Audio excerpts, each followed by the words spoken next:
What's up, guys? So today we're talking about peak flow meters. So peak flow meters are a great tool to use in athletic training facility or any setting, athletic training wise, for some of our athletes who may have asthma or some kind of lung issues, breathing issues.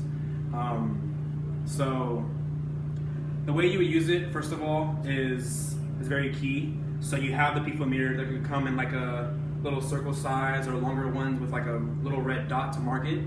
But you want to make sure that with the marking one, you set it down to the beginning, and then you're cleaning the breathing part, the mouthpiece, so that way there's not any like kind of germs going on or any kind of infections being spread out or whatever. You want to make sure it's at the bottom. You want to tell the patient to stand up to get a full lung capacity in. Take a deep breath in. Sorry. Take a deep breath in and then breathe out as forcefully as possible. Not like a slow breath, like a quick into it, but like really deep.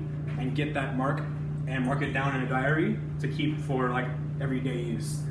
For our athletes, we want to normally have them like every day use that peak flow meter to try and see where they're at, what treatments we can give them to get better in the future, as well as just seeing how they're doing, seeing like if they're having symptoms at that point, any kind of flu symptoms, or if they feel like they're gonna like cough or any kind of like symptoms before that.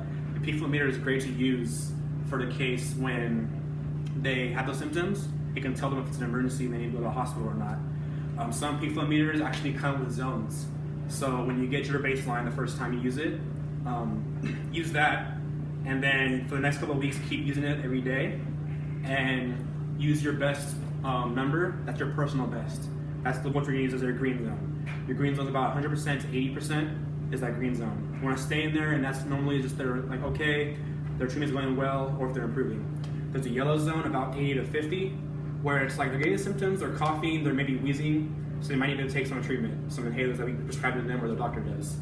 And then the red zone is 50 to 0, and that's really bad. That's a medical emergency. They need to go take their treatment and go to the doctor.